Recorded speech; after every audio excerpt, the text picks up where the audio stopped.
This story is about a spoiled rich guy who spends his days chilling at the beach and his nights partying in style. He's got no responsibilities and no worries, just living the dream. But everything changes when he meets the girl who turns his whole world upside down. We kick off with Asli Manzoy, one of the top business women in the Yeski Group, a major real estate company. Her dad and his business partner call her in for an urgent meeting. The company's about to go bankrupt, and there's only one way to save it: build a luxury 7-star hotel in a prime beach area called Kezm. If they can pull it off within a year, they'll recover all their losses. But of course, there's a catch, a big one. A guy named Ege Yeski, the son of her dad's partner, owns 25% of the land, and he refuses to approve anything. Asli's like, wait, isn't that the guy who went to America years ago? Turns out he's back and living in Kezm full-time. They say he's the ultimate rich kid, lazy, spoiled, and does absolutely nothing with his life, so Asli's like, cool, leave it to me. I'll talk to him. I can handle this in 5 minutes. Her dad suggests taking her boyfriend Senk with her, since Ege is known to be pretty stubborn, but she's too confident to accept help. She packs her bags and heads to Kezm. First stop, a seafood restaurant. But before she even orders, a handsome waiter walks up and surprises her with a dish, saying, "This is our special meal for the most beautiful girl in the restaurant." Turns out, this is Ege, but she doesn't know that yet. Asli, thinking he's just a regular waiter, acts all snobby and tells him she tastes it first before giving her opinion. He even plays music for her and flirts a little, clearly enjoying her attitude. She's low-key intrigued but still cold. She tastes the food and immediately wants to throw up. She calls him out, like, "Did you say this had rosemary? Because I'm pretty sure this is Indian basil and I hate it." So, what does he do? He grabs a bite with his fingers right from her plate, eats it, and goes, "Oh yeah, you're right?" Grossed out, she tells him to change the dish. He brings her pasta instead and cheekily says, "If you ever feel lonely, I'll be in the kitchen." He watches her the entire time from a distance, clearly interested.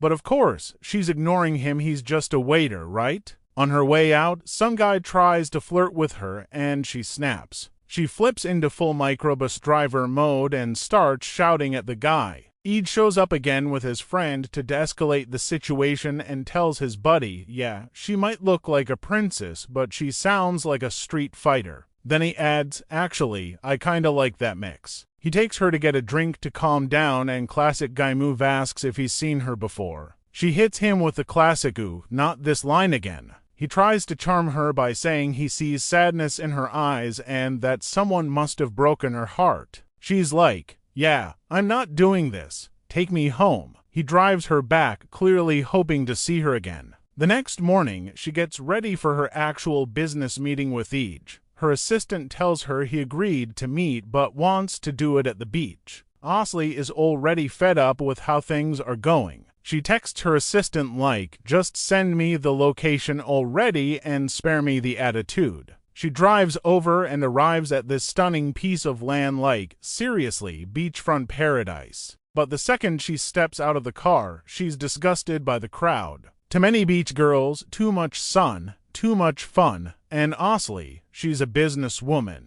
She didn't come here to party, she came to seal a deal. She asks for Ege, and someone tells her he's surfing. Should be back any minute, and just then splash. A wave hits her right in the face. And guess who's behind it? The waiter from yesterday. Except, surprise, he's not just a waiter. He's Ege Yeski, the guy who owns the land, the restaurant, the whole place. Asli is absolutely shocked. Wait, you knew who I was yesterday? He smirks, yeah, but you never asked. She tries to stay calm and asks for a coffee to cool her nerves. His response, "We don't have coffee, let's skip the drama, what do you want?" She mocks him a little, asking, "So, is your restaurant even making any money? Or is this just a freebie passion project?" But Ege isn't having it. He gets serious. "This is my land. I do what I want. You people throw money around like it grows on trees while we're the ones breaking our backs to earn it. I don't want your deal. Leave me alone, and for the record,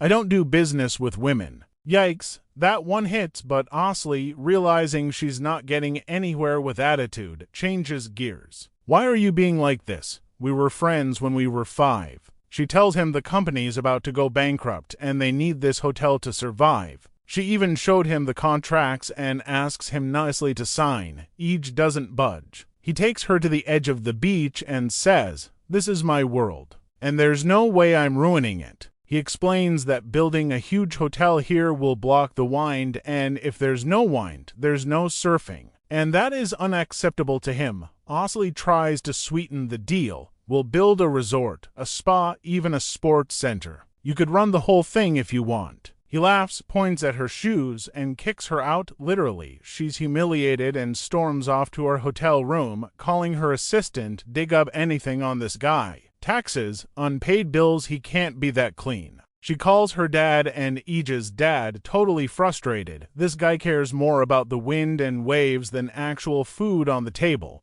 Who is this loser? Sorry, uncle, I didn't mean that. But still, we're on the verge of bankruptcy, and all he talks about is nature. Still, she asks for more time. She's determined to win. The next day, she goes to see him again. "Hey, I need to talk to you. Got 30 minutes. And she takes him on a boat ride across a bay that looks exactly like his precious Kesm. What if we just moved your entire life here? Same sea, same vibe, but no hotel ruining your spot, but each stays cold. Why don't you build your hotel here and leave me out of it? I'm staying where I am." He's stubborn, arrogant, and honestly, a bit annoying, but you can tell there's something deeper going on with him. At this point, Osley realizes that fighting fire with fire isn't working, so she decides to switch strategies. She heads over to Siege the next day, acting all chill. "Look, I get it. I'm not gonna convince you, so I figured I'd just hang around for a few days, clear my head. Maybe even learn to surf while I'm at it. You down to teach me?" And Eej, still acting like he's allergic to kindness. "I'm busy. But hey, I can recommend another trainer. He's from my school, don't worry."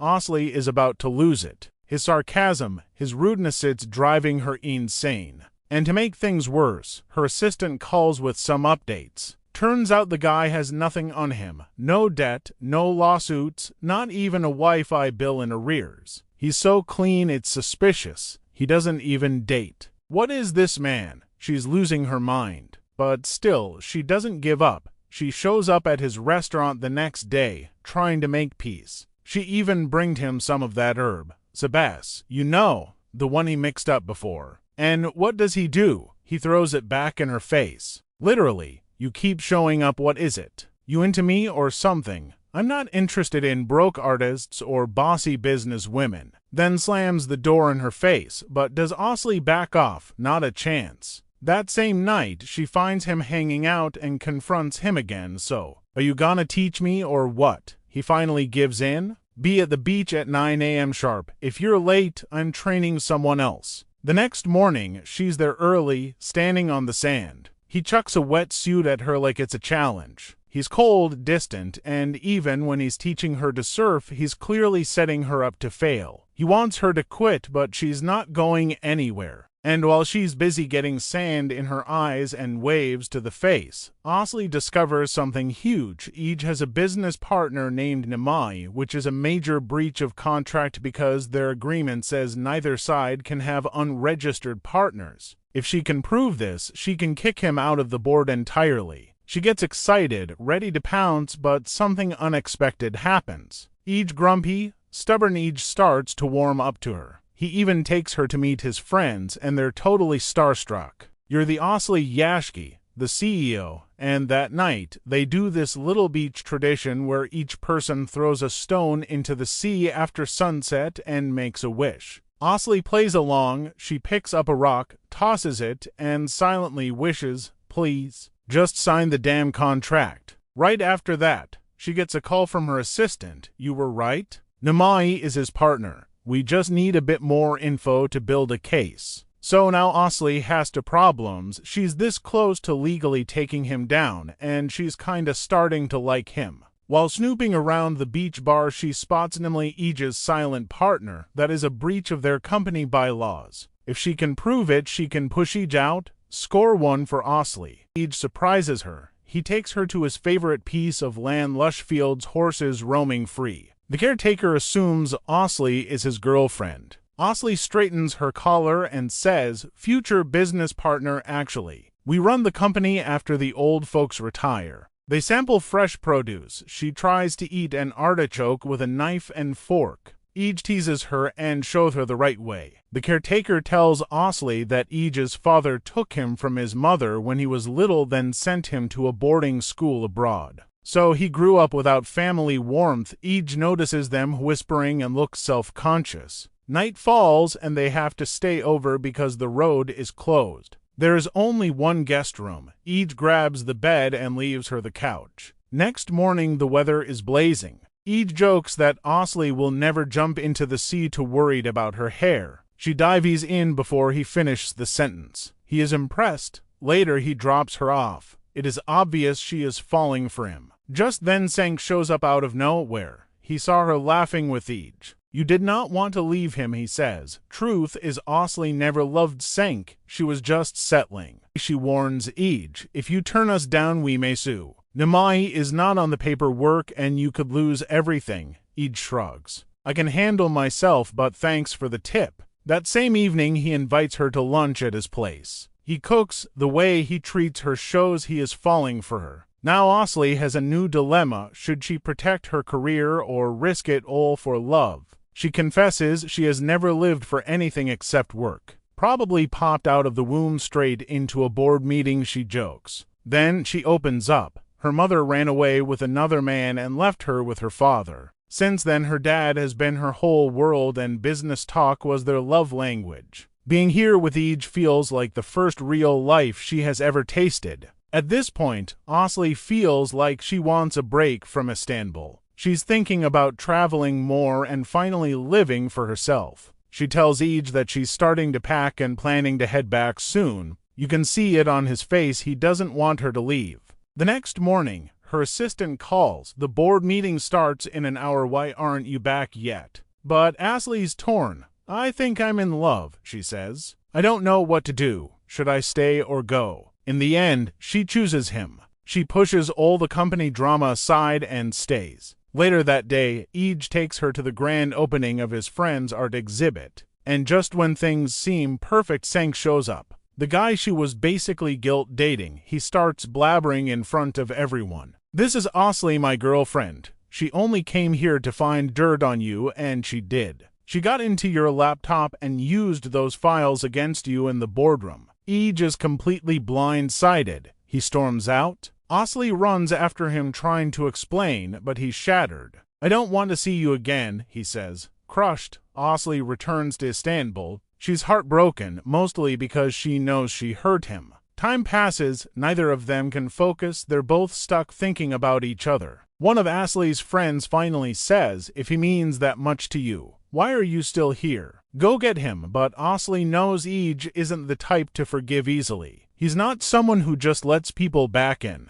Eventually, the board meeting comes, the one where they'll sign the contract for the beach resort. Osley stands up and shocks everyone. I'm not signing. I won't be part of this project. And then Ige walks in. He tells the board, I have an offer. I'll inject a massive amount of money into the company, but you have to leave the Gulf untouched. They love it. Quick money, no waiting a year for returns. It's a win-win. Before he leaves, he argues with his dad. Stay out of the company from now on, Ige says. Days pass. Osley can't take the distance anymore. She heads back to Sezm, back to Ige's world. She walks into his restaurant, unsure how he'll react. But as soon as he sees her, he smiles. Let's start over, he says. You don't ask about my past, I won't ask about yours. It's like we're meeting for the first time. And this time you're eating the dish I made, and you're going to like it. And just like that, the ambitious businesswoman solves the company crisis and gets her happy ending. And that's the end of our movie today.